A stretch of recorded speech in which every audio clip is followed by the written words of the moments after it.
Smraďoch, motal kolem učet. Odejste, pro ní se vždycky začnou rvát. Mám vám říct, že vás mám tak akorát. Na tomhle bláskotě vystání sousedstvo bez komentáře. Cože? Co jste to řekla, paní? Helej. Co si myslíš?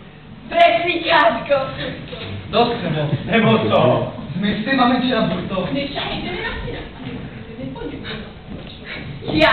Já bych si k němu nepřivázla ani svého bujného voře. Nechám ho nečíte. Co máte s toho? Co pak? Lezete večer k manzole to?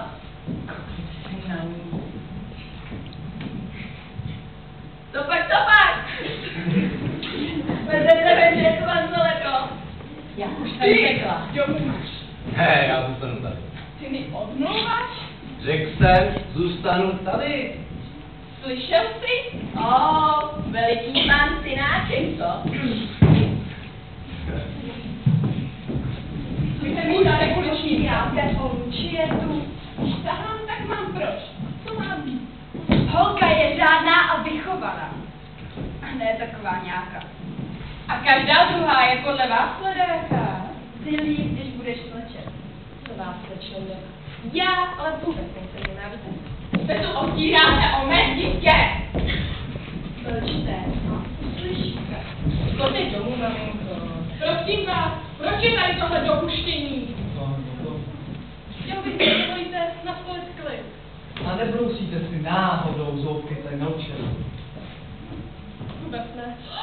Slyšel to, jak mě urazil? Služby sahají na syna. Kdo z vás mu křivdí? On to byl. Já nic nedělal, on mě prostě zbyl. A proč to? Ne, Luče, to řekněte, jak to bylo s tou kytkou? S tou kytkou? To já jsem jí pane dal. Lidičky, no tak, buďte za přátelé.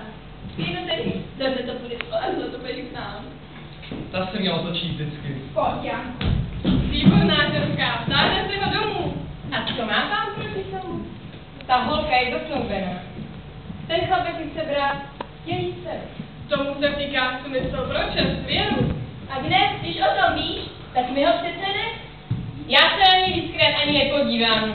No, to doufám. Už věřím na tohleto. On je to. Pojď. Pojďte, maminko, jdeme domů.